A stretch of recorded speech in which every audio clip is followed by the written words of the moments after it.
So now Krishna will speak about Varnashram. So you want to first hear about Vanaprastha ashram or Grihastha ashram?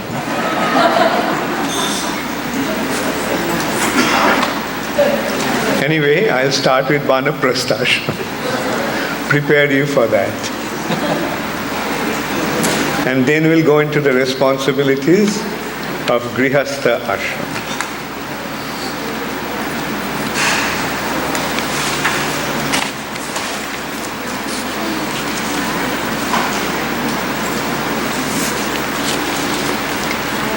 So first Krishna is speaking about the Varnas. The description of Varnashram system.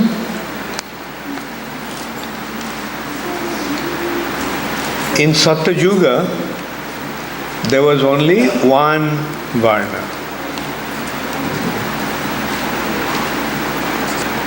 Or one social order.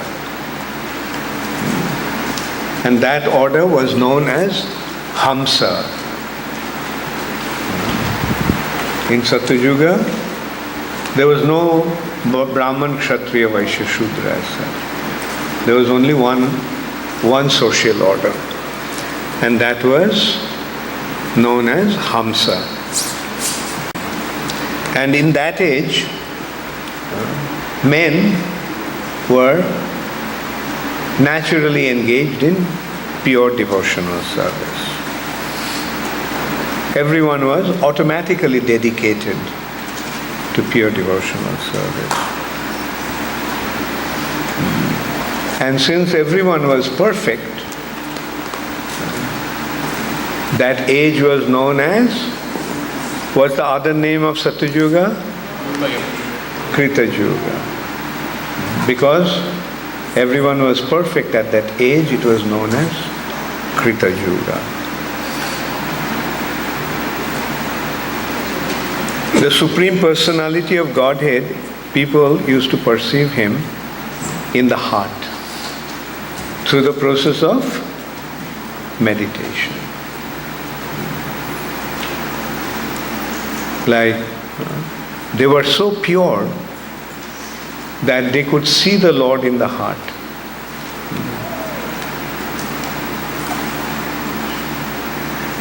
And however, in Treta Yuga,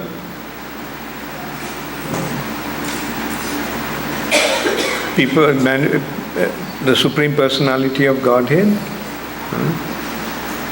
in Treta Yuga, created the four Varnas. Krishna said in Bhagavad Gita, Chatur Varnam Maya Shrishta Guna Karma Vibhagasa.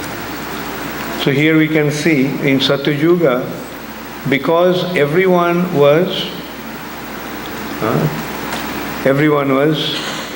completely pure. Everyone was worshipping the Supreme Personality of Godhead. So the effect of guna and karma was not so diverse. Everyone was completely absorbed in pure devotional service. And by nature, they were naturally austere. They were naturally situated in meditation of the Supreme Personality of Godhead. But in Treta Yuga, the division started. 4 Varnas and ashrams which prescribe material and spiritual duties for the different members of the society. And how these Varna were divided, Varna Vibhag was made, as Krishna mentioned, Guna Karma Vibhagasha. Guna. How many gunas are there in the material nature? 3 gunas. Satagun, Rajagun and Tamagun. So those who are influenced by the mode of goodness, what is their nature like? What is their natural characteristic like? They are naturally spiritually inclined. They are spiritually inclined. Therefore, they are Brahmanas. Then, those who are influenced by the mode of passion, what was their nature like? Mode of goodness leads one to knowledge. Mode of passion leads to action. When people become active, it is due to the mode of passion. And when one is influenced by the mode of passion, then what one naturally wants to do? He wants to enjoy. Not only the human beings are influenced by the modes, even the animals are influenced by the modes. Which animal is influenced by the mode of goodness? Cow. And have you noticed the nature of the cow? What is the nature of the cow? So peaceful, so gentle. Just eats grass and gives milk, the most valuable product. Takes nothing and gives the greatest benefit. That's the mode of goodness. And which animal is in the mode of passion? Lion. So have you seen the nature of a lion? Just compare the nature of a cow and a lion. Completely different. This is how the modes influence the living entities. In mode of goodness, one becomes peaceful, gentle, thoughtful, meditative, withdrawn, yet rendering the greatest benefit. Whereas in the mode of passion, one is trying to get whatever he wants. At the same time, he is noble. Look at the nature of a lion. Lion is very noble animal actually. A lion will not kill any other animal if it's not hungry. If the lion is not hungry, lion won't attack any other animal. Rather, lion will give protection. So Kshatriyas are like that. The word Kshatriya means Kshatat Trayate iti Kshatriya. Kshat means injury. The one who protects the society and the members of the society from injury is a Kshatriya. The Kshatriya gives protection. In one hand, he wants to enjoy, but at the same time, he is there to give protection. Whoever surrenders to him, he says, don't worry, I will give you protection. He will even give his life to protect that subordinate who has taken shelter of him. And that is a real Kshatriya. In one hand, they have a very, very intense desire to enjoy, but at the same time, they are there to give protection.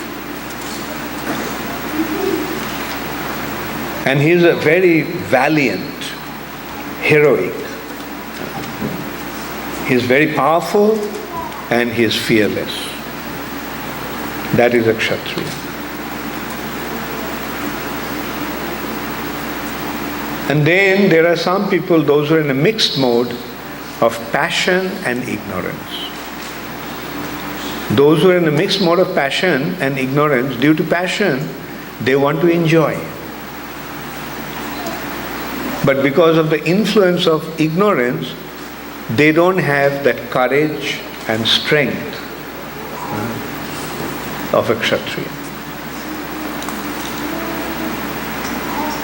Therefore, what they do, they want to enjoy. You see the difference between a Vaishya and a Kshatriya. Vaishya also wants to enjoy. That is a person in a mixed mode of passion and ignorance.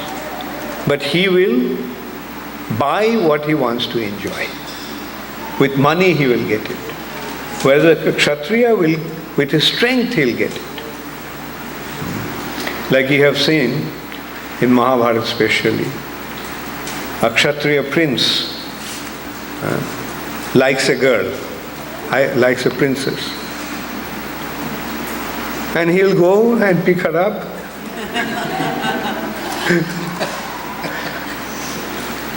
And it won't be easy for him. He won't steal the girl in the middle of the night. He'll do it in the broad daylight when everyone is around. And his mood will be, okay, I'm claiming her. If anybody wants, he can stop me. And he'll fight. He'll fight. And by defeating others in that battle, he would claim his princess. Like you have seen Arjun, you have seen Krishna, you have seen Bhishma. He of course didn't get these three girls, Amba, Ambika and Ambalika for himself. He got them for his brother, Vichitravirya. Brother was young, and so he went and he claimed. He said, look, I am Bhishma, son of Shantanu. I have a brother. So for my brother, I am claiming these three girls. If anyone wants, he can stop me. He can try to stop me. And that's what happened. He picked up these three girls on his chariot, and as he drove, the others attacked him, surrounding him. And Bhishma alone fought with all of them and defeated them. Others, those who attacked him, they were all powerful, Kshatriyas also. But Bhishma defeated them all. Similarly, when Krishna kidnapped Rukmini, same thing happened.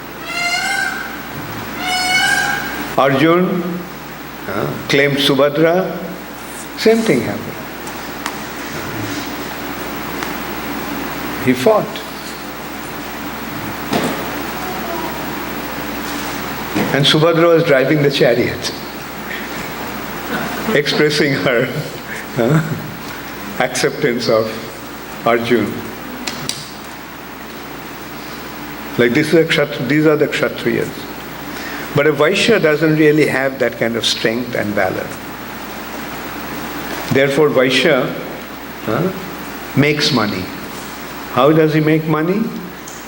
You know what is the definition of business according to Vedic definition? Making profit by catering to the needs of the society. You make your money, a Vaishya is meant to make money, but catering to the need of the society.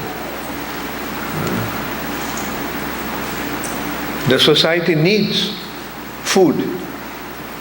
A Vaishya will supply that. Krishi, by cultivation of land. He will supply food, Goraksha. And he will bring things from different parts of the world and then sell them. He'll buy things or he'll get things from a place where it costs nothing, and he'll bring it to the place where it costs a hell of a lot, I'm sorry. Where it costs a lot of money. So that is a Vaishya occupation. Krishi, Goraksha and Vanijya, business. Business is you get the thing where it's necessary, where it's needed, and make your profit. They would bring things like simple things like salt. Like they would go to the ocean where there is abundance of salt, And they'll bring the salt and bring it to the inland. In inland you don't get salt. And they would salt costed him nothing. And he would sell them at a very high price. So this is the Vanijya, business, trading. But unfortunately, what is today's definition of business? Let's see what actually happened. Catering to the demand. What are the demand of the society? Food, clothes, jewelries, etc. But now what they're doing? They're creating an artificial demand through the publicity, advertisements, through the media. They're creating artificial demand and they're selling their product. They're making the product and creating a demand for that, and they're making their profit. And you know what is the modern day definition of business? The actual definition of business is catering to the demand of the society, catering to the need of the society and make profit. Today's definition of business is a noble art of cheating people. It's a noble art of cheating people. They're cheating people, but they're legally cheating people. And more expert you are in cheating, better businessman you are. And catering to the demand of the society. And what has become the biggest demand in today's society? Meat, intoxication, prostitution, and gambling. From that you can see what's the state of affairs of this world. Four sinful activities have become the biggest business. So this is how it shows that how society is degrading. And that's why there is such a need of properly establishing the Varnashram system. So Vaishya caters to the need of the society, and they are needed. Somebody has to bring what we need in the society. They are bringing it. And then Sudras, they do not have the independent ability. They don't have the ability to become independently engaged. Therefore, they have to function under others. Especially for higher classes, they are actually catering to them. Brahmin, in this way, Vaishyas or Sudras act under the guidance of either a Brahman or Kshatriya or a Vaishya.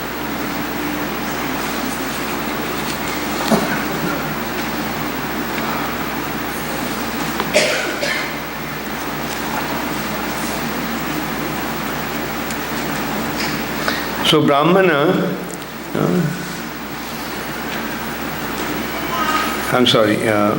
then it comes to the Brahmachari order. So member of the higher class, that means Brahman, Kshatriya and Vaishya, they will accept initiation. They will accept a bona fide spiritual master and take initiation. Sacred thread he'll get at that time. Jagga Upavita. They should go to live in the Guru, and then they should go to the Gurukula to live with the Guru and receive instructions from the spiritual master. With a pacified mind, the student should absorb himself in study of the Vedas. He gets initiated, becomes qualified to study the Vedas. And by studying the Vedas, he receives the knowledge, and then only he is qualified as a Brahmana. Brahma janati iti Brahmana. One who has received the spiritual knowledge, he is a Brahmana. He must regularly perform worship at the three junctions of the day. Brahmanas chant Gayatri 3 times a day. Morning, these 3 times are called sandhas. The conjunction, 3 conjunctions. When night is turning to day, 1 sandha. When forenoon is turning into afternoon, 2nd sandha. And when the day is turning to night, that's the 3rd sandha. So in these three sandhas, he should perform his worship of the Lord by chanting the mantra. Dhayan stubhangs tasya jasas trishandham bande guru shri charanam.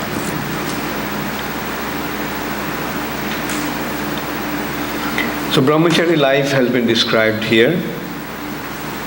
Such a pure life.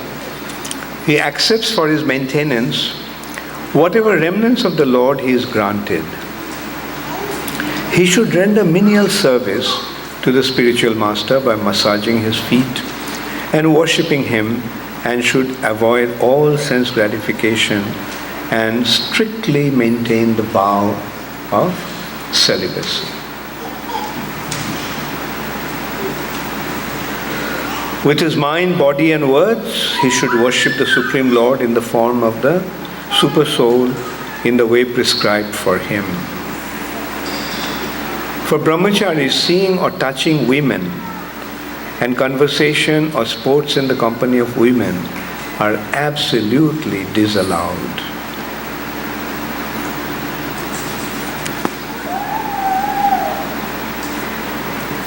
Everyone is also advised to always remember that the Supreme Personality of Godhead is the Super Soul dwelling within the hearts of all.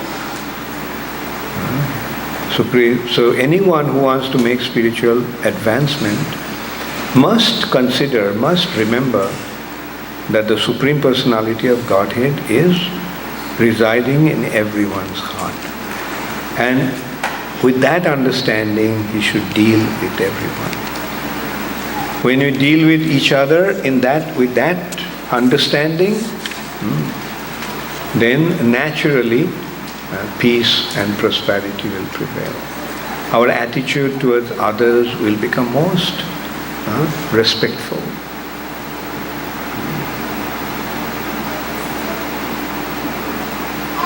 People speak of non-violence, but real non-violence will be possible only when we see the Supreme Personality of Godhead is present in everyone's heart. Otherwise, it's simple body consciousness. After studying different aspects of the Vedas, a Brahmana who has material desires may take permission from a spiritual master and enter family life. Otherwise, if he has no material desire, he may become a Vanaprastha or a sannyasi.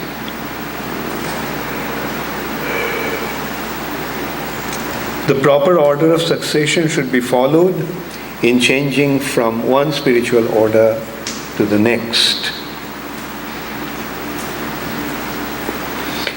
Okay, now the instructions on householders.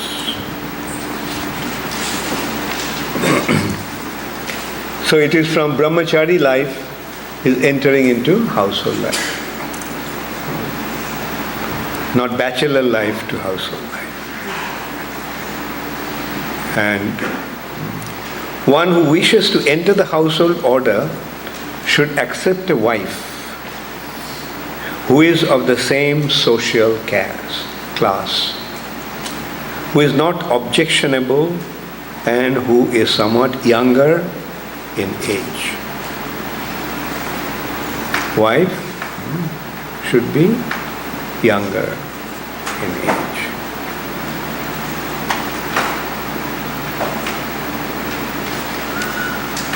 The obligatory duties of the three classes were twice born, the Brahmanas, Kshatriyas and Vaishyas, are worship of the Lord, study of the Vedas, and giving in charity. Three higher classes, the worship of the Lord, study of the Vedas, and giving in charity.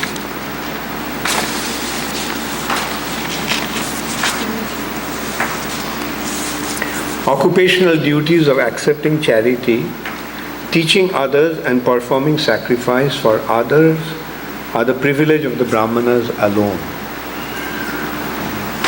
Brahmana's duty is to accept charity, teach and perform sacrifice for others.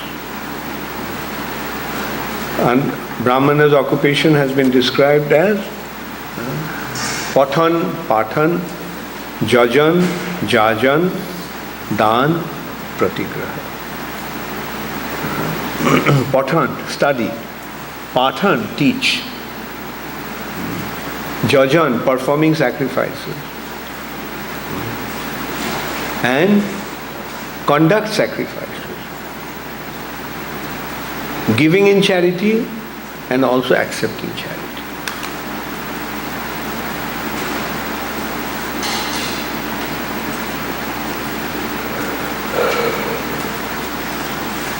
If a Brahmana considers that his existence by collecting grains from the fields, that his consciousness is contaminated by engaging in these occupations, he may sustain his existence by collecting grains from the field. Some Brahmana would not even want to take such help from others, mainly Kshatriyas and Vaishyas or Vaishyas. Sometimes they may consider that why should I take money from anybody? Like the way Raghunath Das Goswami felt. His father was sending a lot of money. And he considered, why should I take money from my father? After all, he's a materialist. And taking money from him will contaminate my consciousness. Although with this money he was feeding Chaitanya Mahaprabhu and other Vaishnavas, but he stopped taking money. So in this way, at some stage, a Brahmana may not want to take such help from the others. At that stage, what will he do? What should he do? He will just go collect grains from the field. Now, what kind of grains you get in the field? After harvesting, the grains that are lying in the field, he picks them up. It's called Unchabritti. Some Brahmanas were like that. Prabhupada mentioned that Chanakya was such a Brahmana. Prabhupada also said that in today's world, Chanakya was actually the last Brahmana. He was very upright, very determined, very learned, and very detached. He made a king, he made Chandragupta the king. But when he saw that he became a little disrespectful towards him, he left. And when Chanakya's guidance was not there, Chandragupta's dynasty fell apart. That is the support of a Brahmana. In the Vedic time, the kings used to be guided by the Brahmanas. They would guide them so much so that even when they would go to a battle, they would guide, no, this is not the right time, don't go now. They were so wise that they could even they knew perfect astrological science. And from the astrology they could figure out what would be the outcome. They said, don't go into it. Wait for your time. And then he would guide him in an auspicious moment. Okay, now go and fight it. So when somebody has someone to guide like that, life becomes so much easier. Therefore the Kshatriyas in the early India were always guided by the Brahmanas. Ministers were all Brahmanas. Srila Prabhupada also, when he went to meet Indira Gandhi, Prabhupada also proposed that make only the Brahmanas the ministers. Prabhupada also meant that in India there is no Brahmana. Only he was making some Brahmanas in ISKCON. The real Brahmanas you find only in ISKCON. So what Prabhupada actually meant, let the ISKCON devotees become the ministers. Prabhupada didn't say that. I mean, I'm just concluding. Real Brahmanas, not some caste Brahmanas. Prabhupada was very critical about, I mean, I'm sure there are some Brahmanas here, please don't mind. Prabhupada used to give an example, very proud, I'm a Brahmana. See, my Brahmin thread. But what I'm doing, I'm a clerk in somebody's office. Or in some cases, Prabhupada also pointed out that in Calcutta there is a big marketplace called Bada Bazaar. In Bada Bazaar you find some thelawalas. They carry the push cart. They pull the push cart. He's wearing a Brahmin thread and working as a labor. That is not Brahmana. Brahmana means according to qualification. Qualification means one who is an expert in Vedic wisdom. That is the quality of a Brahmana.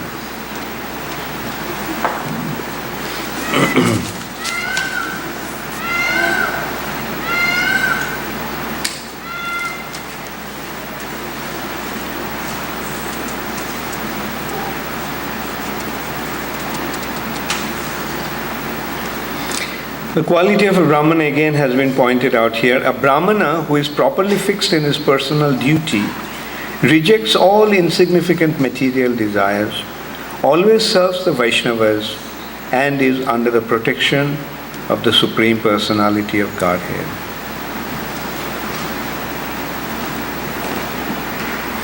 The householder should study the Vedas every day and maintain his words with money honestly earned by his own occupation. As far as possible, he should execute the worship of the Lord by ritual sacrifices. Remaining unattached to material life and fixed in devotion to the Supreme Personality of Godhead, a householder may finally take the order of Banaprastha so that he can fully involve himself in the Lord's worship. If he has a grown son, he may directly take the renounced order of life.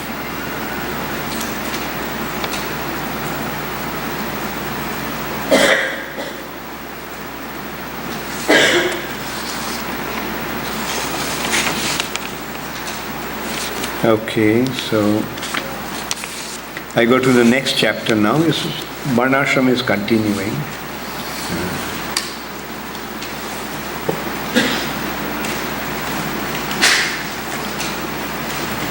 In this chapter, Krishna is actually describing the duties of a Vanaprastha and Sannyas. Ready to hear?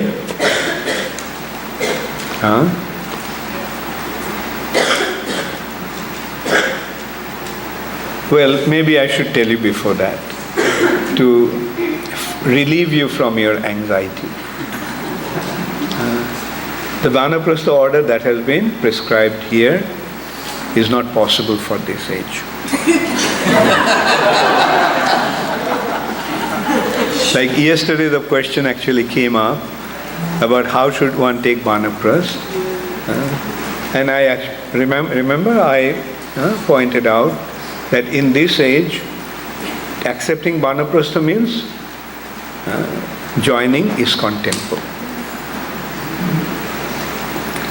But then also there is a criteria that you must remember. When you join ISKCON temple, make sure that all your bank balance goes to ISKCON. Why I'm saying it? Because one quite a wealthy person came and joined Mayapur when Prabhupada was here. And Prabhupada asked, when we reported, not I was there, someone reported to Prabhupada that such and such person, very wealthy, he was a jeweler, joined ISKCON. Prabhupada asked, did he bring his money with him?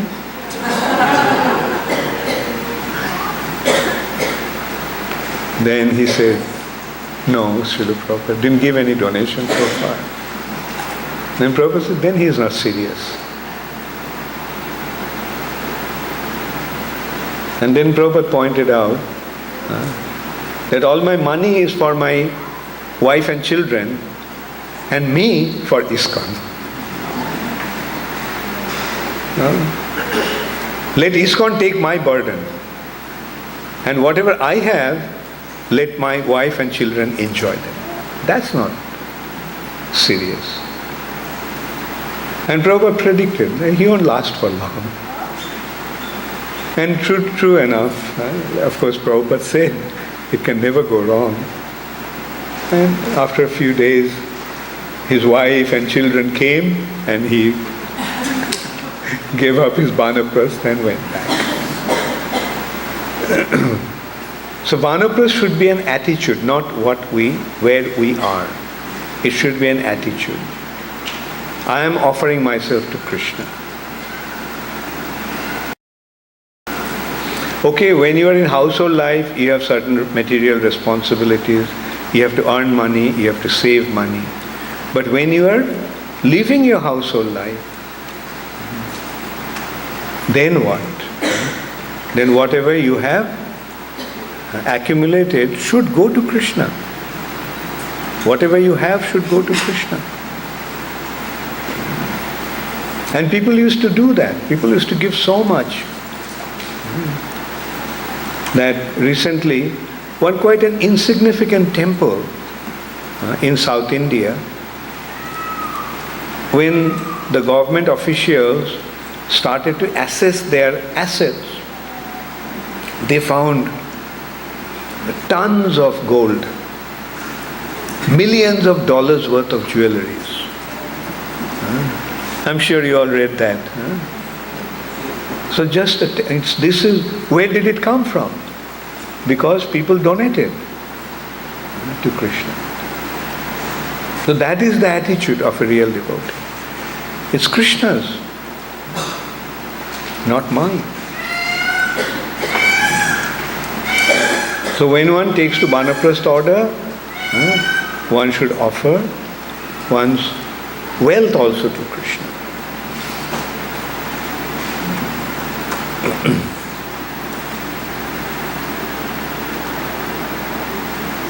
One who is taking to the Vanaprastha stage should leave his wife.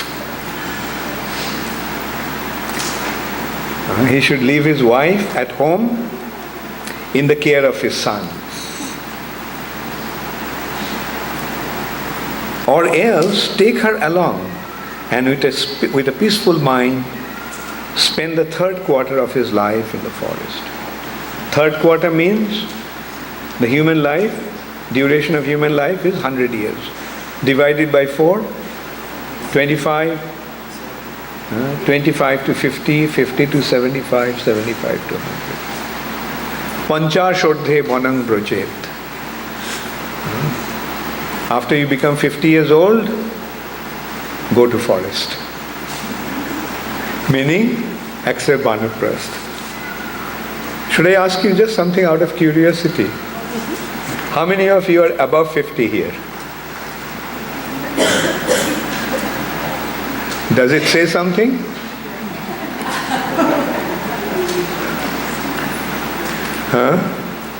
It's time to hit the forest path.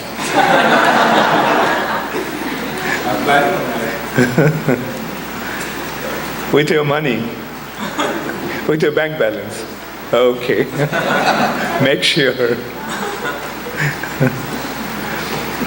Panchashardhe vanam brate.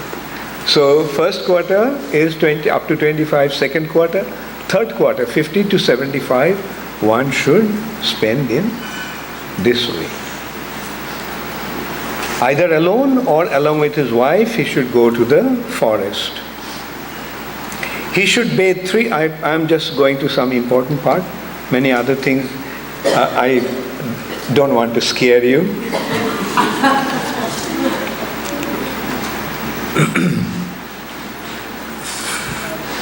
He should bathe 3 times daily in cold water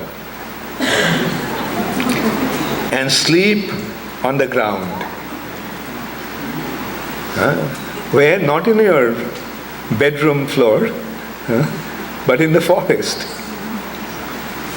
Lord Ramchandra did that. When he went to the forest, the first night, Lakshman collected some dry leaves, put them together, and Ramchandra slept on them. A prince living on a bed like that, just some leaves.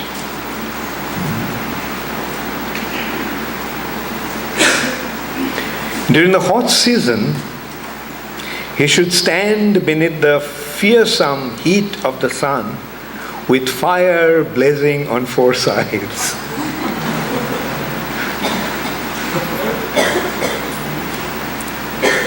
During the rainy seasons, he should stand in the midst of the downpour of rain.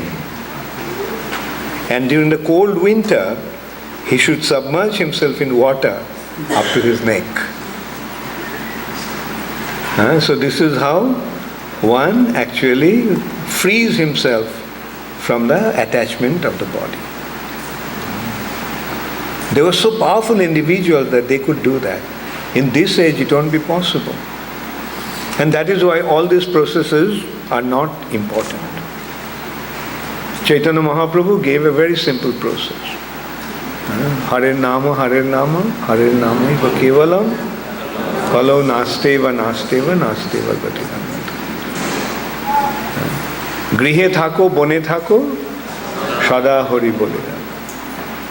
Whether you are staying at home or whether you are staying in the forest, chant the holy name of the Lord. So isn't it a very simple process? We don't really have to go through all that. Now do you want to hear about a sannyas?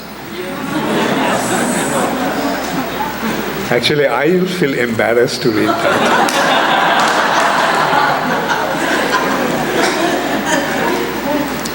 Anyway, we have to be honest.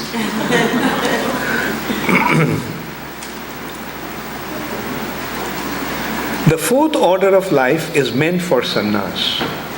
That means generally 75 to 100. One should develop complete detachment from attaining residence on different planets, up to Brahmaloka. He should not have any desire for elevation to higher planetary systems for greater sense gratification. That is the main point. Sannyasi should not be interested at all in any kind of sense gratification, even in the higher planetary systems. Such wishes for material elevations are due to desire of fruits of material activity. When one recognizes that endeavors to achieve residence on higher planets ultimately award only suffering, then it is enjoined that one should take to sannyas in a spirit of renunciation. The process of accepting sannyas involves worshipping the Lord with sacrifice, giving everything one possesses in charity to the priests, and establishing within one's own heart the various sacrificial fires. Niragnir nachakriya. From within, he actually cultivates the sacrificial fire, not externally by performing sacrifices. His whole existence becomes a sacrifice. That is a real sannyas.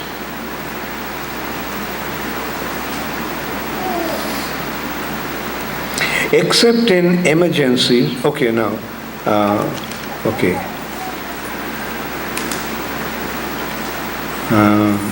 For a sannyasi, association with women or even the sight of women is more undesirable than taking poison.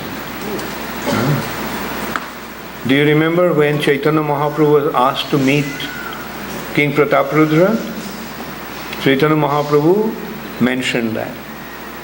Why? Because Prataparudra, it's not only the association of a woman, but it is the association of one who associates with women also. So that's why Mahaprabhu rejected. No, I can't. Rather, for a sannyasi, it is better to even drink poison than see the face of a king. Because the kings are considered to be in an enjoying spirit.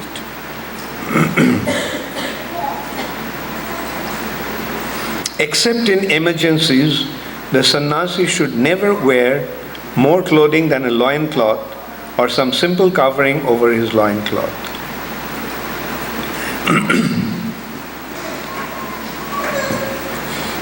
He should carry no more than his staff and water pot. Giving up all violence to living creatures, he should become subdued in functions of his body, mind and speech.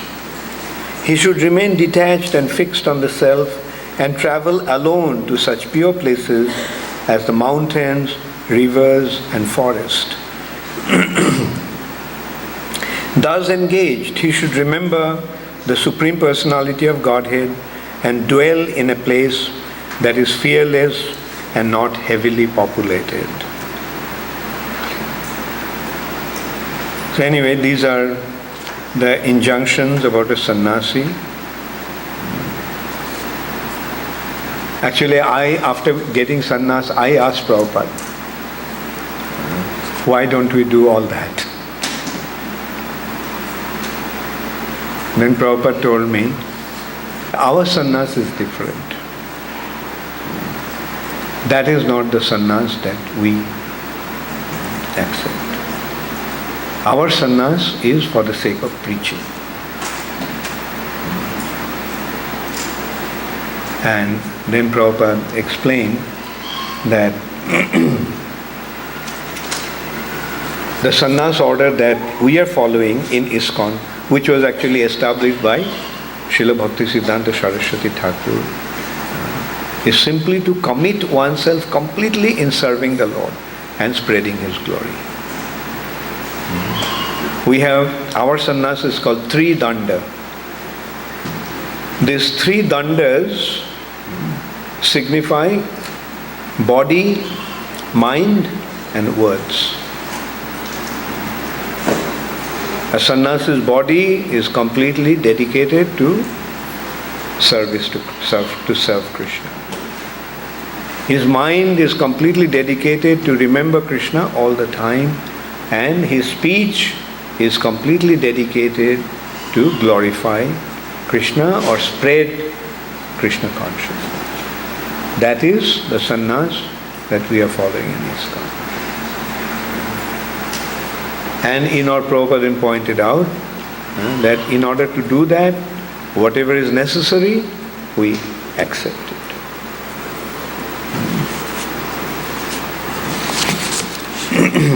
Actually, this instruction of Uddhava Krishna also mentions about the sannyas order. This order that we are following. I don't know whether I'll be able to go that far because tomorrow is going to be the last class. Anyway, I'll briefly mention that. There was a Brahmana in Avantipur.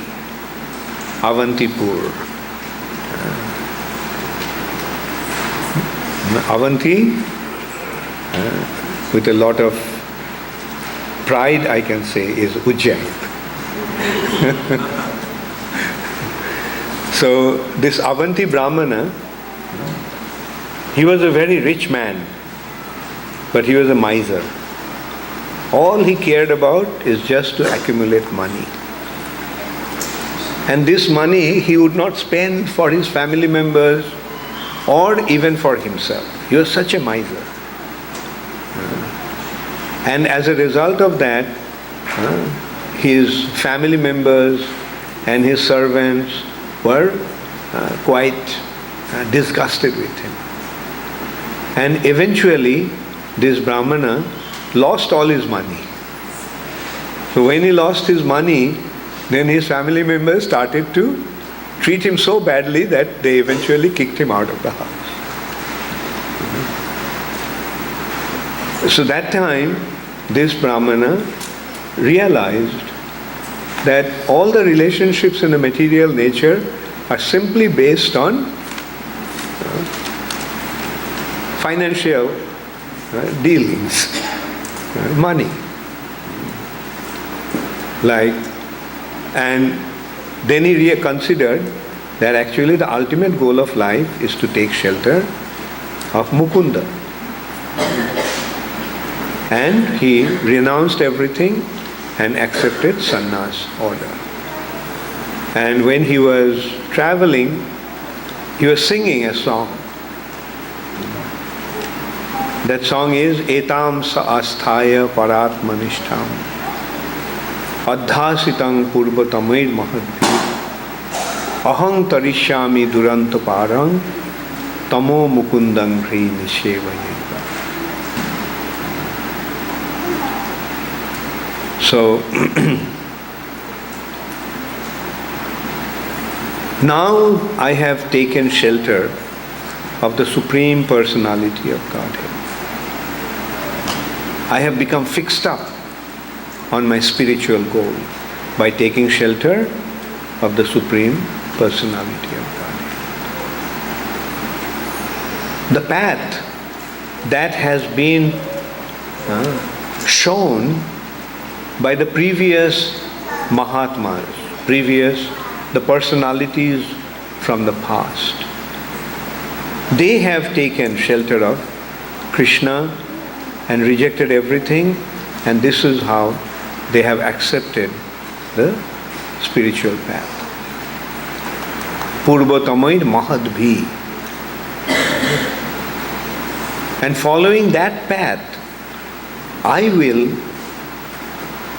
overcome the insurmountable ocean of material nature simply by taking shelter of the lotus feet of Mukunda. Tamo Mukundang Hri Nishevaya. So that is our, Prabhupada pointed out, that is the spirit of our sannyas order. The purpose of our sannyas is to simply take shelter of Krishna's lotus feet. And in this way, by taking shelter of Krishna's lotus feet, we will overcome, we will surmount, we will surpass the insurmountable ocean of material nature.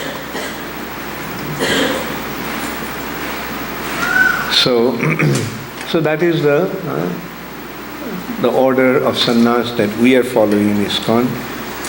Now this morning we also discussed about Paramahamsa. Yesterday we discussed about Paramahamsa Avadhuta.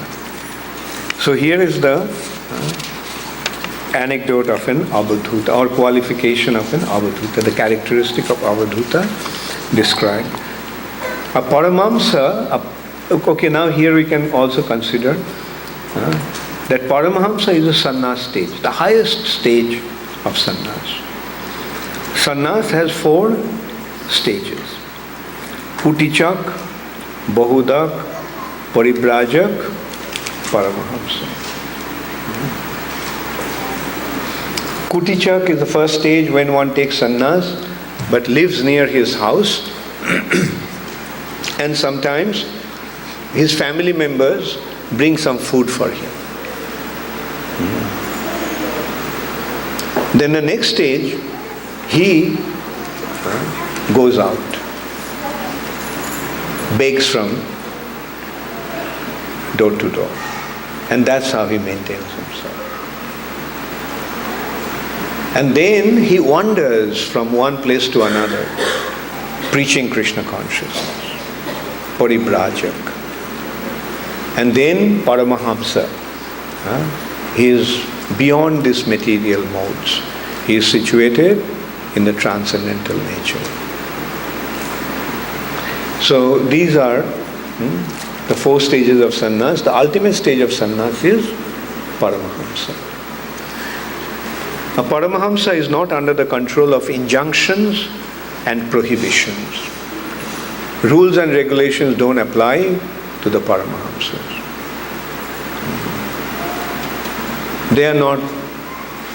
They don't act according to the rules and regulations. Because we can consider rules and regulations are meant to take us out of the material nature into the spiritual nature.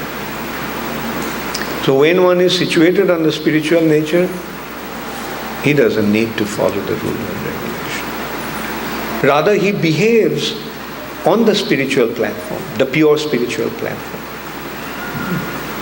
But then again, yesterday I also mentioned, in response to somebody's question, that like a personality like Srila Prabhupada, the Paramahamsa, he comes down to the Madhyamadikar platform to preach. While preaching, yes, we have to follow the rules and regulations. Otherwise, what example will set? And that is why Paramahamsas cannot preach. They are too far out. So their activities are completely unpredictable.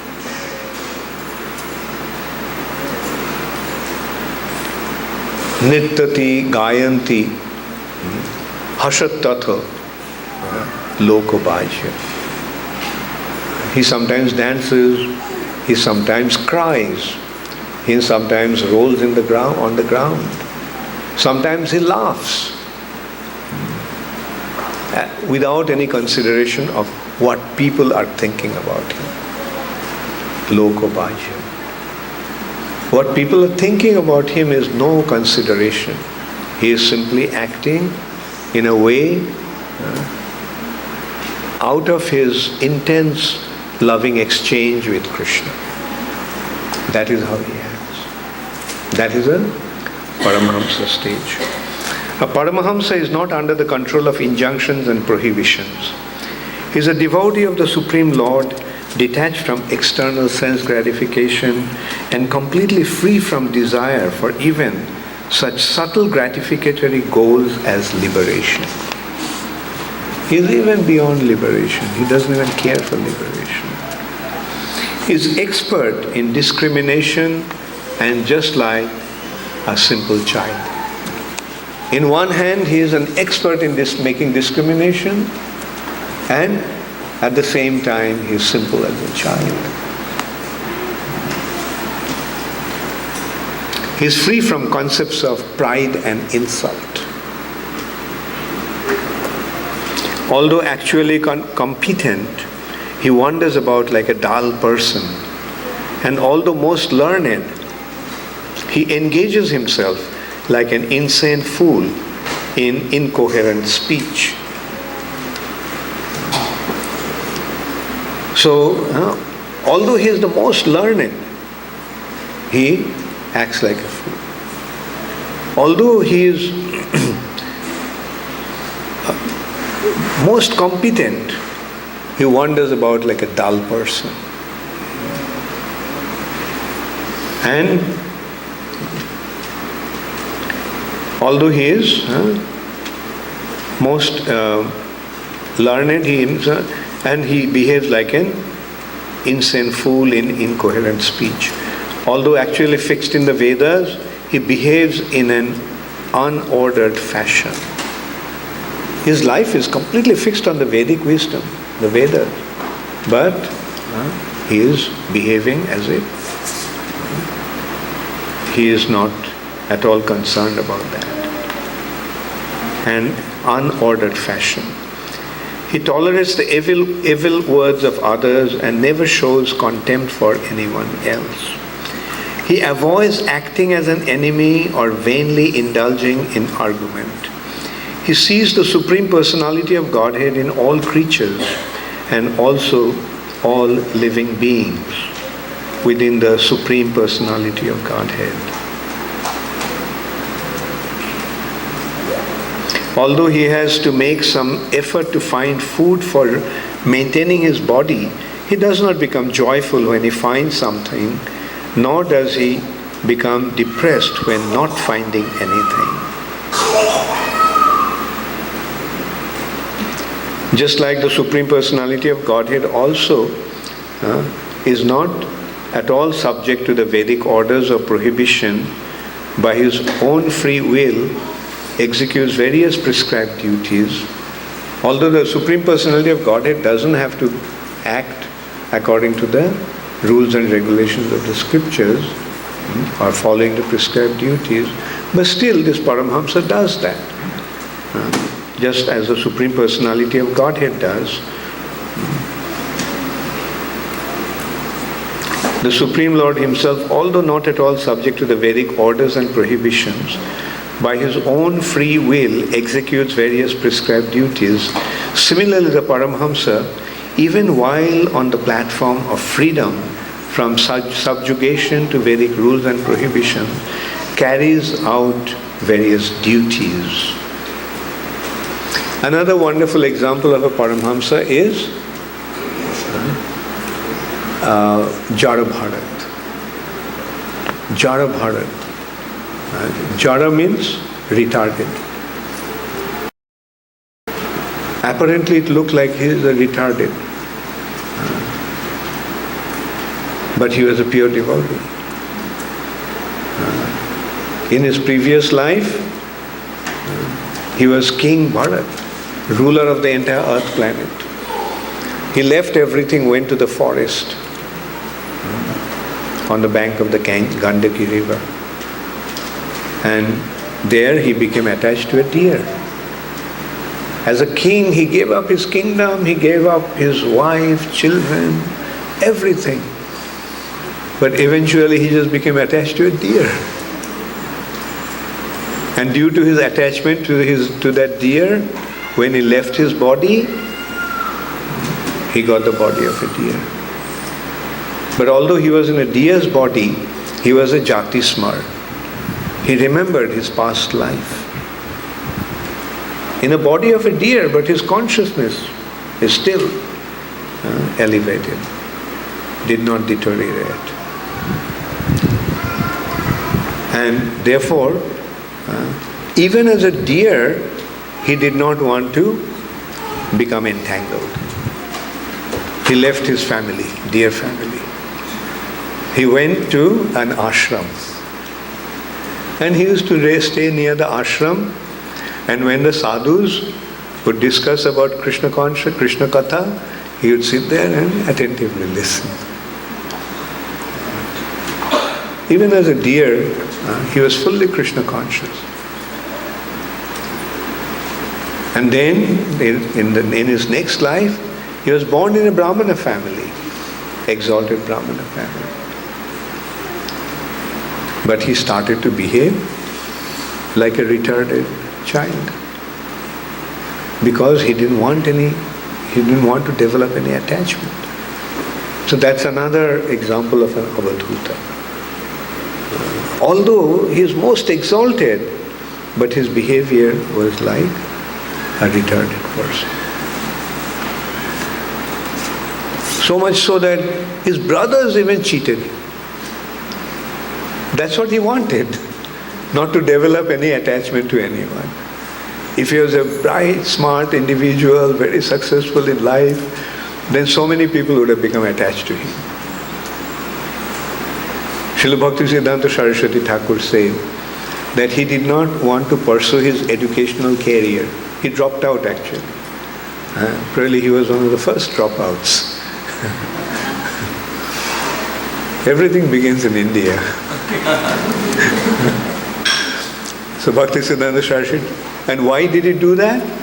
Because he mentioned that if he was very successful in life, then there will be pressure to pursue materialistic goal. There will be pressure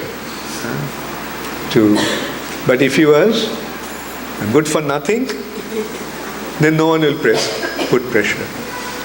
If he's very successful, so many fathers-in-laws will come with the proposals for their daughters. But if he's not successful, nobody will come to him.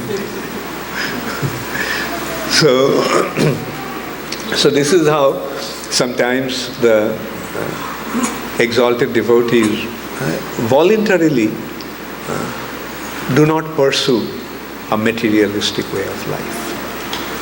Do not endeavor for material success. So here Jarabharata's attitude was something like that. Like, let me just be completely useless. The only person who was attached to him was his father. And his father actually used to feel bad that my son born in a Brahmana family and he can't even pronounce a mantra. What a disgrace. He tried to make him chant some mantra. But he will pretend as if he can't even pronounce the Sanskrit words. But when the father died, his brothers cheated him of the inheritance. And not only that, they started to engage him in all kinds of menial work. And not only his brothers and sisters-in-law, but even the neighbors used to take advantage of him. Because everybody thought that this character is a dodo. So let's use him for all kinds of jobs, heavy work and things. And that's what actually they were doing. Sometimes they engaged him in guarding the field at night, because wild animals come and destroy the crop at times. So there is a need for someone to stay in the field to drive the animals. How do they do that? They actually take some metal and they shake it like a bell. And it would ring, or they would have some kind of metal piece and they would beat it and the animals will run away. So Jarabharata was doing that. And in the meantime, some dacoits, they were looking for someone to offer in sacrifice to goddess Kali. And they were looking for, actually they had somebody, but that they got a person to sacrifice to Kali, but somehow that person escaped. Now it's a time to worship Kali, and they couldn't find any. They have to find somebody, and they found Jarabharata in the middle of the field. So they said, okay, let's take him. So they took him. Jarabharata didn't protest. Okay, if that is what Kali, that is what Lord wants, let it be. But then, you all know what happened.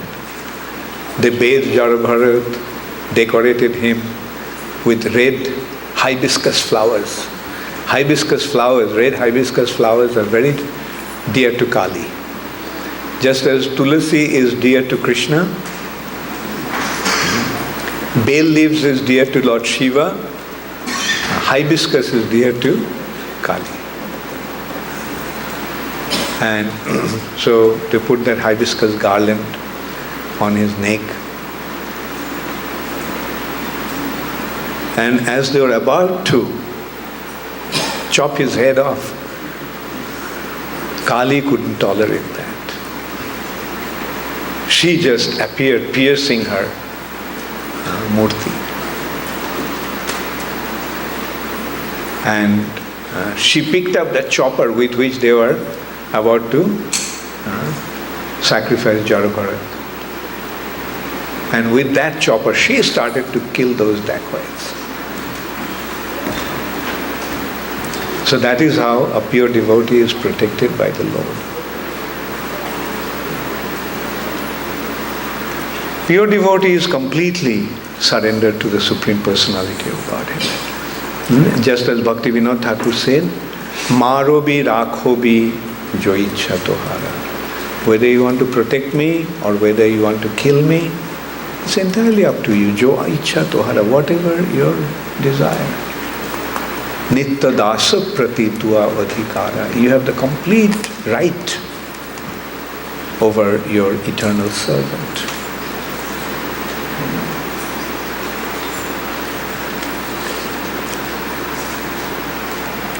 A person who desires his own best interest should take shelter of a bona fide spiritual master. Again, we are coming back to that point. In whichever order of life we are in, especially Brahmana, Kshatriya and Vaishya, should take shelter of a bona fide spiritual master. Because the spiritual master imparts the spiritual knowledge. Dibbo Gyan Hriday Prakashita. The transcendental knowledge is revealed in the heart by the mercy of a bona fide spiritual master. So time and time again it has been pointed out in the scriptures, even in Uddhava Gita, Krishna's instruction. We came across this point yesterday. Krishna is saying that when one becomes serious about spiritual life, he must surrender to a bona fide spiritual master. Again, Krishna is pointing out, for anyone who is interested in spiritual life must take shelter of a bona fide spiritual master. Filling his mind with faith, keeping free from enviousness, and remaining fixed in devotion, the disciple should serve the spiritual master, whom he should regard as non-different from the Supreme Lord. Non-different from the Supreme Lord. When Prabhupada was about to give initiation to a first group of devotees in New York, Prabhupada mentioned that to them. The spiritual master should be treated as good as God. And some of the devotees became quite, the expression they used was freaked out. They became very perturbed. What Swamiji is saying is we have to treat him like God. But then again, it was Kirtananda Swami who actually explained to them that he is not saying that you should treat him as God, but as good as God. And then Prabhupada many times explained what it means. Like an agent. When you are seeing an agent, don't you see the principle through him? Like for example, you go to, like you see many like Mercedes-Benz, BMW, Toyota. So you go to buy a car. Then when you walk into that, Don't you think that you have come to Mercedes-Benz? Because he's an agent. The person who set up that is not Mercedes-Benz, but he's delivering Mercedes-Benz goods. So because the spiritual master is giving Krishna, because he is the representative of Krishna, because he is agent of Krishna, therefore he should be seen as non-different from Krishna. Meaning, what I want from Krishna, I can get here. To buy Mercedes-Benz, if you don't have to go to Stuttgart in Mercedes-Benz factory in Germany. And sitting in Port Royal, sitting in Gita Nagari, you can walk into a Mercedes-Benz showroom and you can get Mercedes-Benz car. Now this showroom is run by an agent. So that is the relationship between Krishna and a spiritual master who is representing Krishna.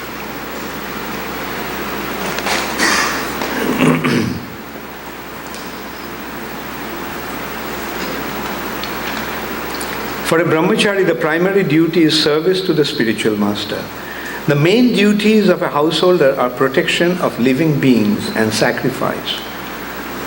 A householder's business is to give protection to all living beings. Prabhupada said that even the animals in the house, not only the domestic animals, even the animals in the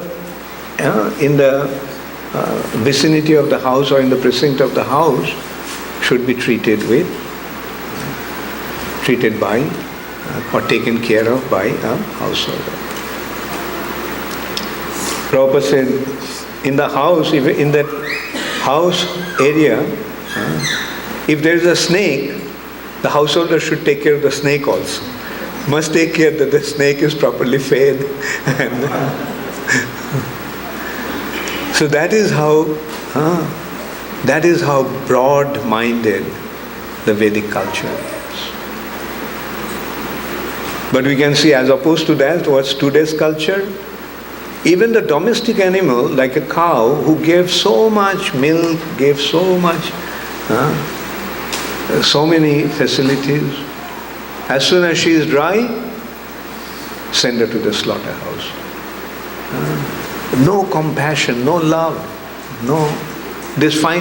Actually, what happened in today's world? All the finer feelings have been lost because of meat eating and intoxication. Intoxication kills the finer feelings. And that's what makes people so cruel.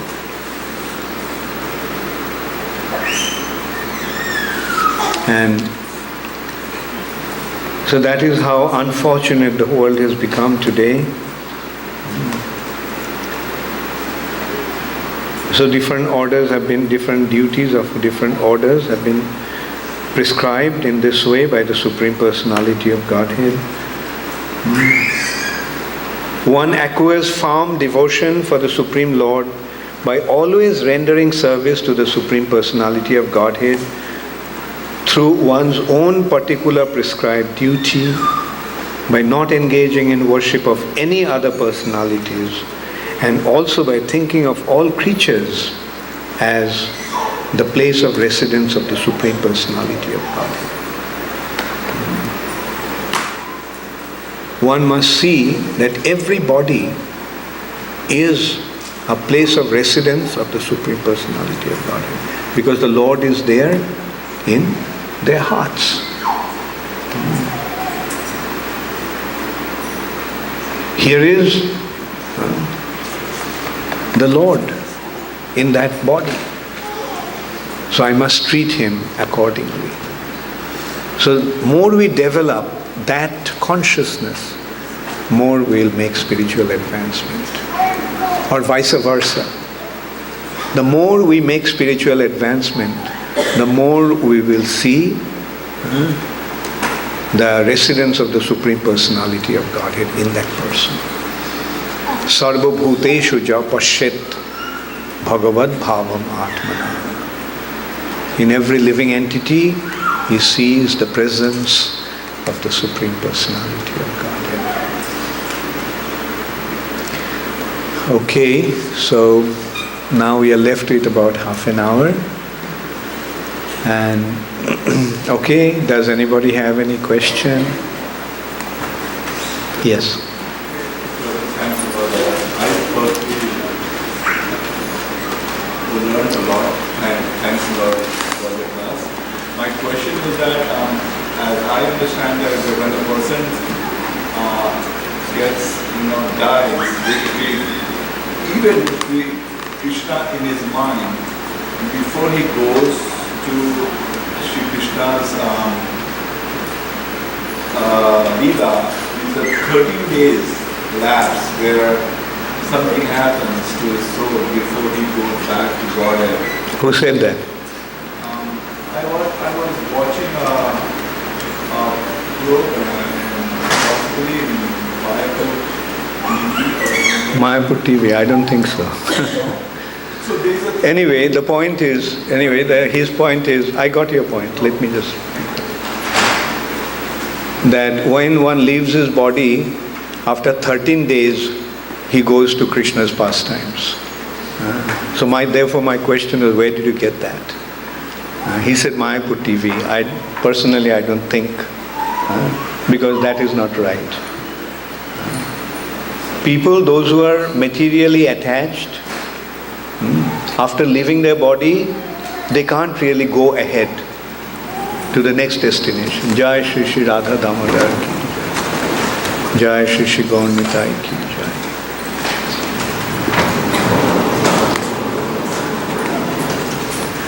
And they remain attached in the subtle body to the gross body. The subtle body remains attached to the gross body. The more attached one is, longer time it takes him to become free. Therefore, the Sudra's Shraddha ceremony takes after 1 month. And generally the Brahmana's Shraddha ceremony takes after 13 days, after 12 days, on the 13th day. Shraddha ceremony, they make arrangement for help him to his next destination. Right? This can be Jamalaya also. And most of the people goes to Jamalaya after 13 days. But the devotees, generally their Shraddha takes place after 3 days, because they don't have that kind of attachment. Whether one will go back to Godhead and all, that needs a proper preparation. Unless one is completely purified, he won't be able to go back to Godhead. Not that just after death everybody goes to Godhead. Yeah. So, and a pure devotee may go back to Godhead straight away. Because he is already purified. As I mentioned the other day, a pure devotee is a person who is a pure spirit soul dwelling in this material body. That stage is called Jivan Mukta stage. So when he leaves his body after death, then he goes back to the spiritual sky. Yes? Ketlida? Chaitanya Mahaprabhu was very much against Mayavad. Still he accepted sannyas, Diksha from a Mayavad, that is Yes. Sri Chaitanya Mahaprabhu took sannyas in Mayavad order because those days the sannyas order meant in that order. That is in the Shankaracharya Sampradaya. Mahaprabhu took order because that was the custom those days. Right? But Chaitanya Mahaprabhu, by his teachings, are defeating Mayavad philosophy. That reminds me of one point also. I notice some of you have shaved head but no sikha. You know what shaved head, no sikha mean? Shaved head, no Sikha means Mayavadi. And Mayavadi is our attitude. You know what's our attitude towards the Mayavadi? Prabhupada said that a Vaishnava's attitude towards the Mayavadi is that when you see him, with your clothes, go into the water and take a bath. So that is our attitude towards the Mayavadi. So, whenever you shave your head, make it a point to keep a Sikha. And I tell you, it's becoming a fashion nowadays. You see, there was a time nobody thought of shaving his head. Especially in the Western world, nobody shaved his head. Only ISKCON started the trend. Even the gurus and sadhus who came from India, they all were long-haired hippies. Only ISKCON introduced this culture of shaving head. And now you see so many people are shaved head. Especially when you go to the airport, I am amazed to see so many people have shaved head. So, ISKCON did it, it has become a trend. It has become a fashion. Now you keep your Sikha, that will also become a fashion. You will see everybody is keeping Sikha. So don't be afraid or ashamed to keep Sikha. You looked strange when you had shaved head. But now people don't think that shaved head is strange sight. Similarly, you may think, oh, Sikha will be strange. No, they will accept it and that will become a trend. And most important thing is don't be ashamed of what you are doing. Because what you are doing is the best possible thing that anybody can do. So why should you be embarrassed?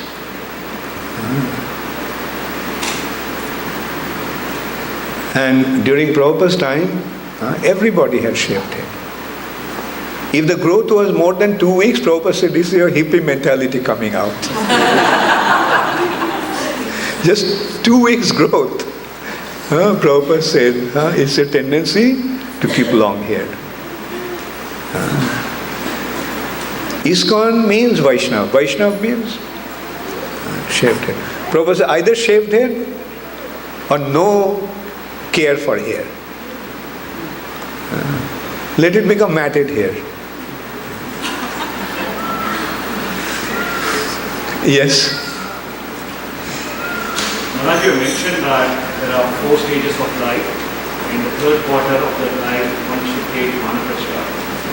But these days, only at the end of 2nd quarter, people are getting children. And actually, like the 3rd quarter, children grow up and get married. So what is your advice for that? 2nd quarter? In a sense, like marriage happened at 35 and children are around 40. So until 65 or have responsibility for your children. Well, no comment.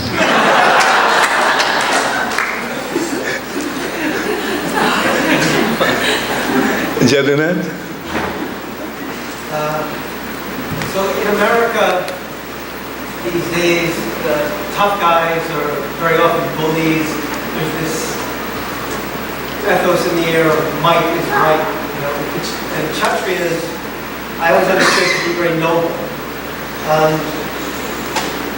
Aside from the whole concept of women as property, where is the nobility of in taking another's property, or just taking a woman and say you modern, you gotta go for me first. And then also I've come across things where it said that Kshatriyas also are hunters and meat eaters and gamblers. How are they acceptable? Yeah. Well, meat eating is allowed for Kshatriyas, but gambling in the age of Kali is forbidden. Right? And besides that, in this present structure, in the democratic structure, there is no room for a Kshatriya. You see, Kshatriya will have his own kingdom and Kshatriya will have his own law. Right? That law, of course, not his own law. It will be ordained by Manu Samhita. So the point is that in this age, that is the most difficult thing to achieve, to establish the Kshatriya order. They are powerful, no doubt, and they want what they want. They get what they want. But at the same time, they're guided by the Brahmanas.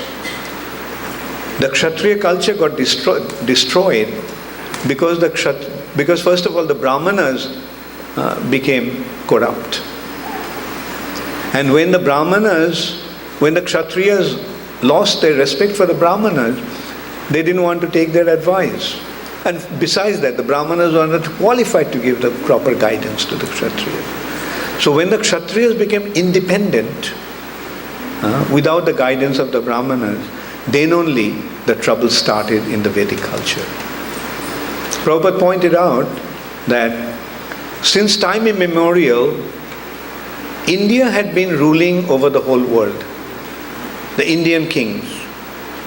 And nobody actually ever been able to enter into India. No invader has been able to enter into India because the Indian warriors, Kshatriyas, were so powerful. It's only about 1,000 years ago that the invaders entered into India. Why? Because the Kshatriyas became weak. And then what happened? Gradually foreign rule came, invaders came, they took over. And now India is the biggest democracy. And Prabhupada said democracy means demon crazy. And democracy means, like just consider, democracy means of the people, for the people, by the people. Right? Now people, mass is ignorant. How the ignorant mass can elect a wise leader? And in this society, in democratic society, what happens? Nobody has the right to be on his own. Everybody has to fit into the structure of democracy. Of the people, for the people, and so forth. Therefore, in order for Varnashram Dharma to establish Varnashram Dharma, we have to properly establish Varnashram Dharma. We have to first get rid of democracy. In Varnashram Dharma, there is a specific order. The Kshatriyas are ruling, not by the people, by election, by his power, physical and military power. A king establishes his kingdom. And he is susceptible to be attacked by other kings. And if other more powerful king comes, then he'll take over his kingdom. So in this way, the most powerful king rules over the earth planet, where all the other kings are subordinate to him. Right? Now tell me, in democracy, is there any room for that? No. In democratic world, there is no room for it. We are seeing how democracy is spreading. But Varnashram does not promote democracy. Varnashram promotes monarchy. Right? And you know what are the semblance of Kshatriyas in this world today? The mafias are the only Kshatriyas. And look at their way of behaving. You surrender to me, I'll give you protection. I mean the real mafias, the good mafias, the Godfather. So that is the mood of a Kshatriya.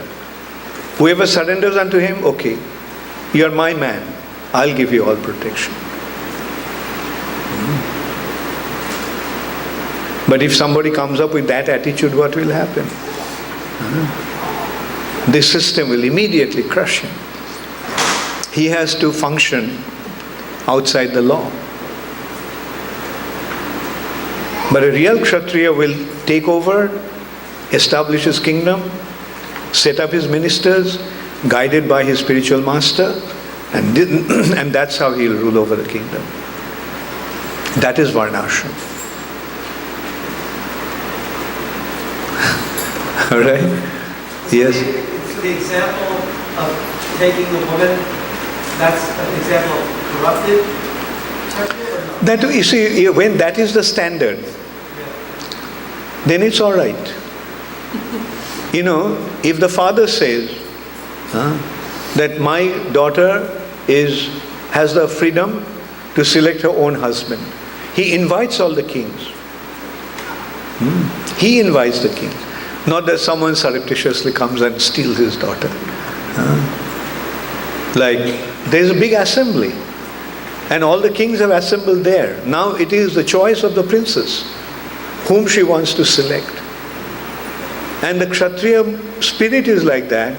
If somebody takes away something that I wanted, I will try to stop him. And there was a fight.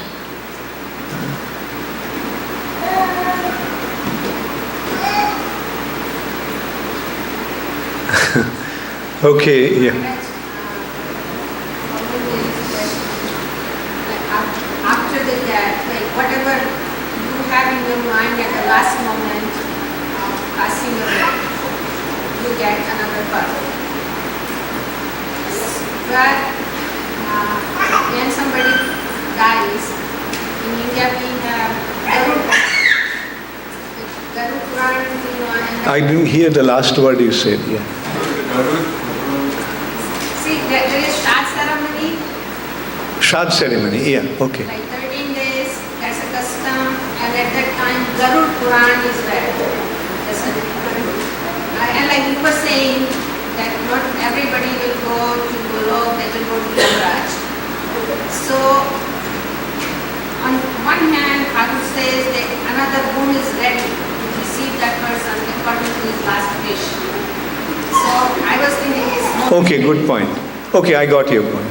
So one will get his body according to his last thought. What will be his last thought? His last thought will be where his deepest attachment is. You asked a question, let me answer it. His last thought is going to be where his deepest attachment is. And then accordingly the nature will make arrangements to prepare him for the next body. It is not that immediately after death one gets a new body. He gets prepared for that body. In most cases, as I said, say for example, somebody behaved like a pig throughout his life, right? He is now prepared to get a pig's body. So then he is taken to Jamalaya. And in Jamalaya he is subjected to various kind of treatment. One of the treatment is, say for example, he is plunged into a pool of stool. Yes. And naturally it's disgusting. But eventually he begins to like the stool. He likes stool. He began to like it.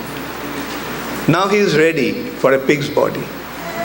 He gets a pig's body, he is placed in a proper, appropriate womb, he comes out with a pig's body, and all he does, he looks for stool everywhere. So this is how, according to the subtle body, nature shapes him.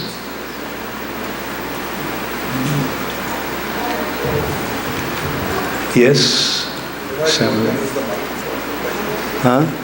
Yeah, please.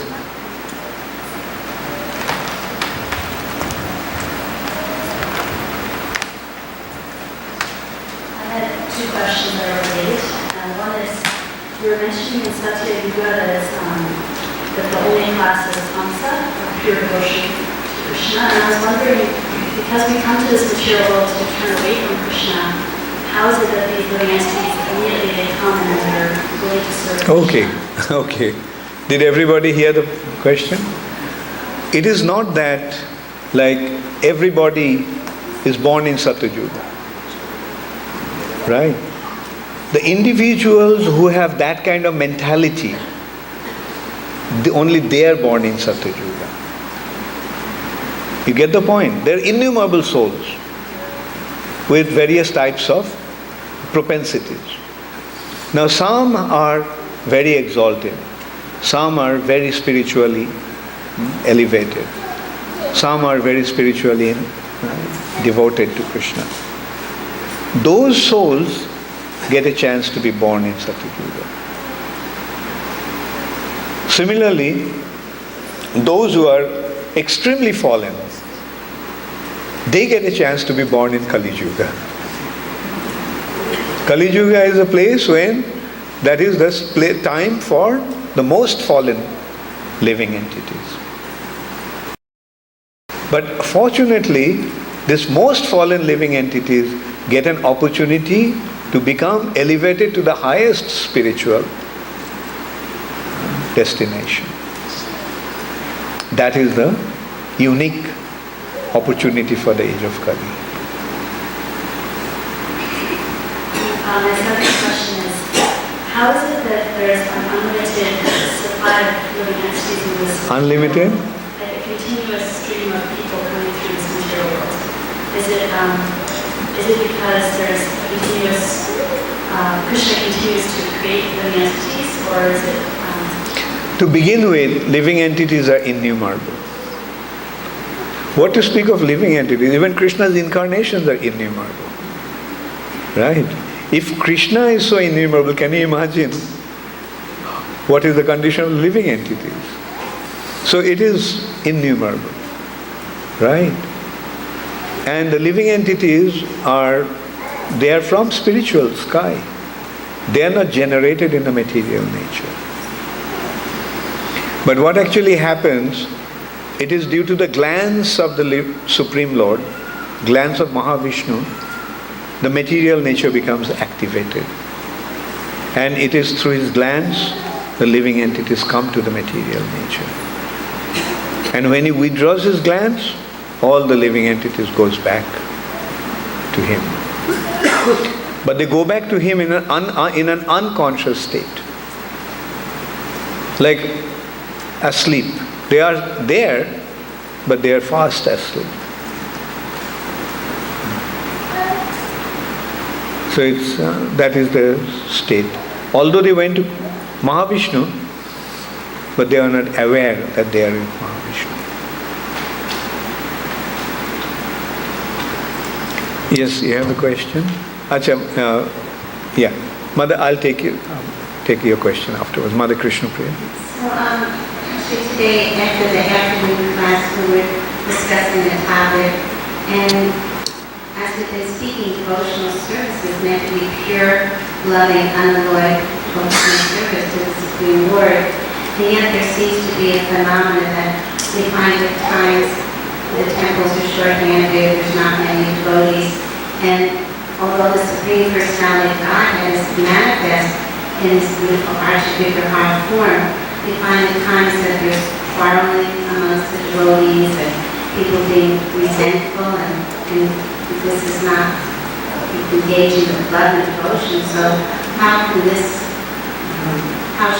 be dealt with, this phenomenon? Yeah, as individuals, we have the facility, we have the option how we are going to behave. Lord is here. Now the question is whether we'll look at him or look away from him.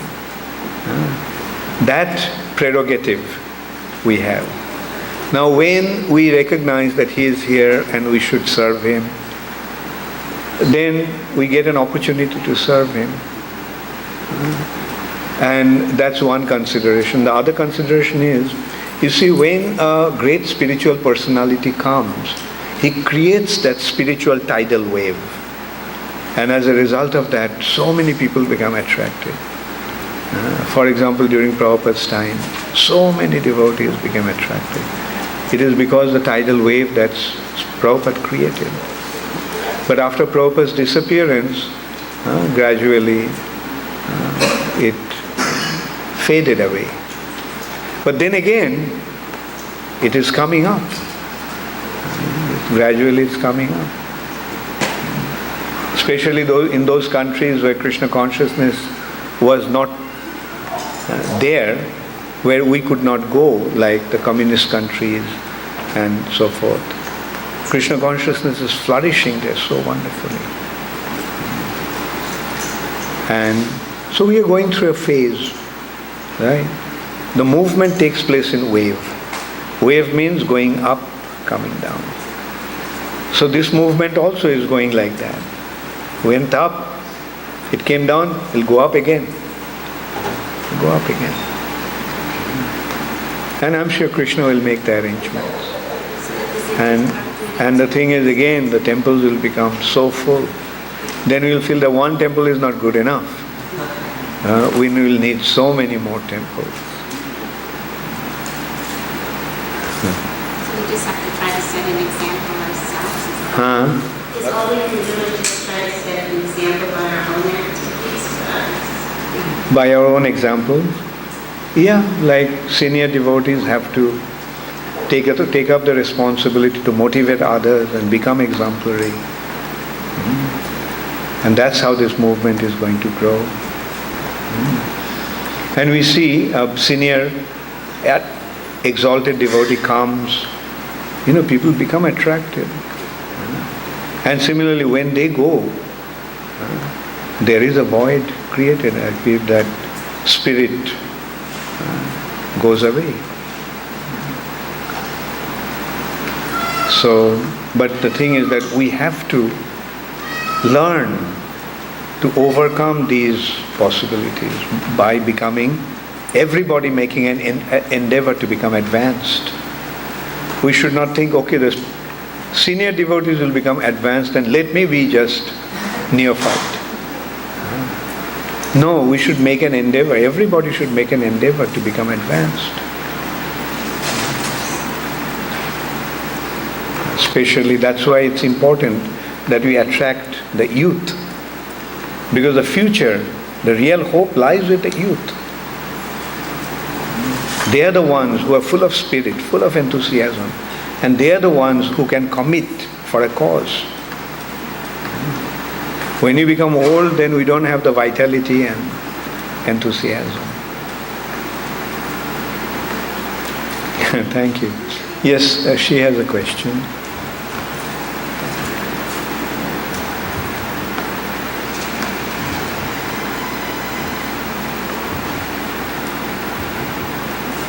How to find the balance, Maharaja, between taking time for hearing, chanting, studying, and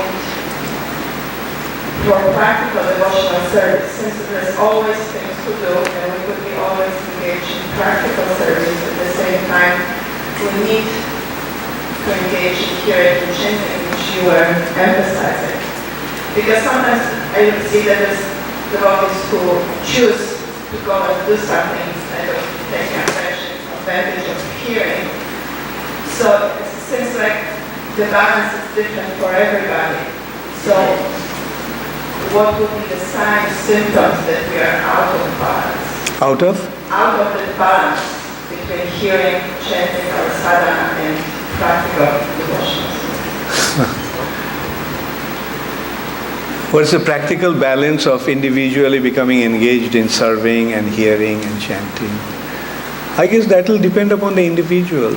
They have to set the balance, how to do it, right? And especially, you see, when devotees are situated in their respective setups, like when they're householders. It's easy when all are brahmacharis and living in the temple. Then you can set the standard. 4:30 Mangal Arati. If you don't come to Mangal Arati, no breakfast. But you can't tell that to your householder who is living in his house. You get the point?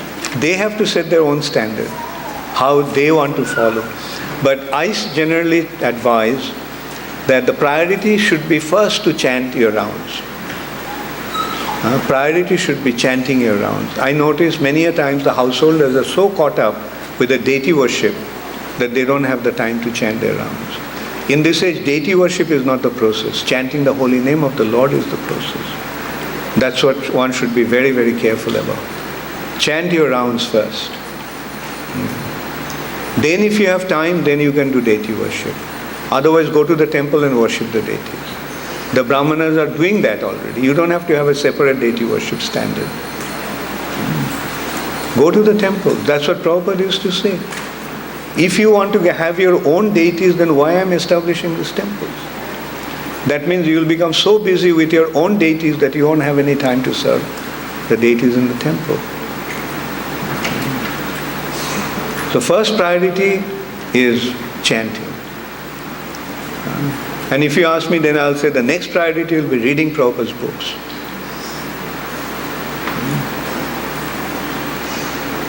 And then you can decide what you want to do with the time that you have. Not that, oh, I'm too busy with my deity worships and I can't chant 16 rounds, although I'm initiated. No, that's not acceptable. Okay, Hare Krishna. Okay, last question.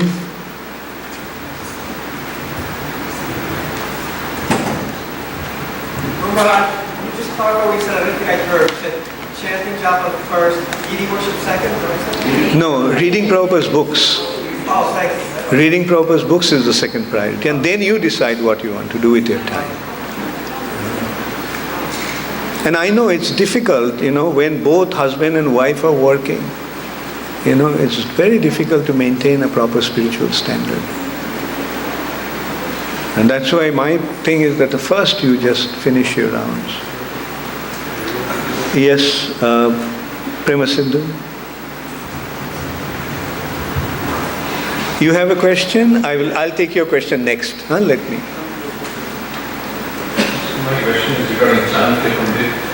He's a Brahmana, as you were mentioning, that he was the advisor. Is he really a pure devotee like a Vaishnava, or because Prabhupada quotes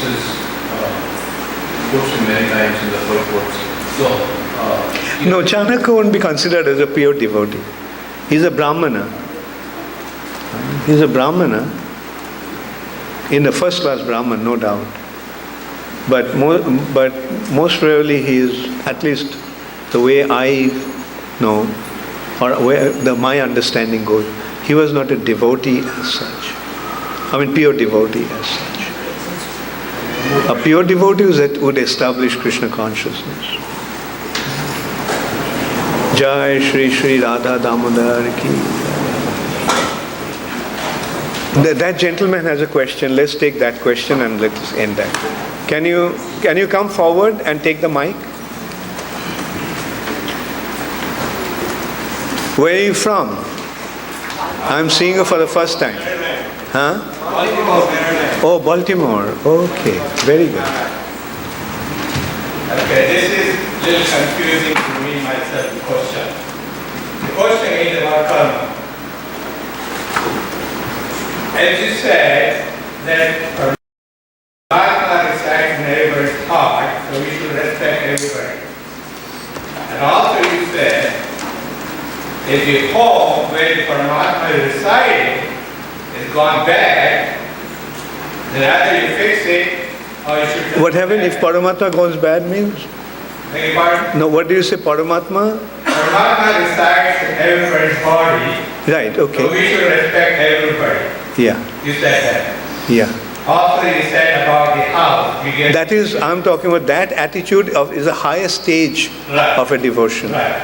The question I have is, if Paramatma is in everybody's body, and the body is having problems, and if I try to help that body in respect of food or clothing or medical, then you call it as a karma.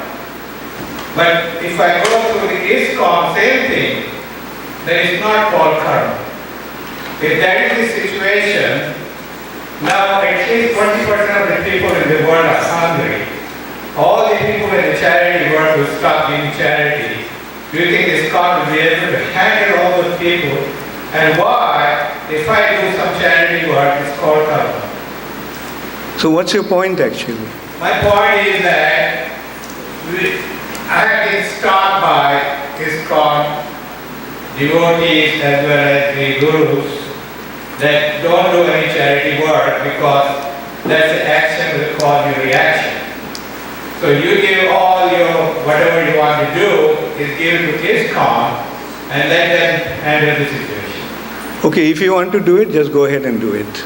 No, but If you want to do charity, the point is, what ISKCON devotees said is correct. It's a matter of whether you understood the point or not. No. First you listen. I heard your question. Now let me answer that. And listen carefully. First you sit down and then I'll answer you.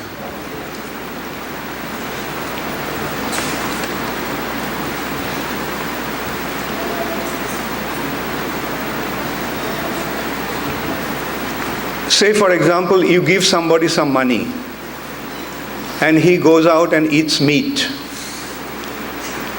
Is that a sinful action? You don't know he's going to go and eat meat. I'm saying if he does. You're going to give him. Look, I don't want to get into an argument. I am simply trying to answer your question. I'm going to listen to your answer. Yeah, so listen carefully. If you give somebody some facility and he goes out and does something wrong, which is sinful, because you have assisted him in doing that, you become responsible for that to some extent, not to a full extent. That is the point the ISKCON devotees are trying to tell you. And if they say that if you want to do charity work, do it through ISKCON, because ISKCON is rendering all the activities in promoting Krishna consciousness. So when you assist the purpose of ISKCON, promoting Krishna consciousness, that good action that is being performed, you will get the benefit for that. So now it's up to you to decide whether you want to follow ISKCON's advice or when you want to follow your own decision. The choice is yours. Thank you very much.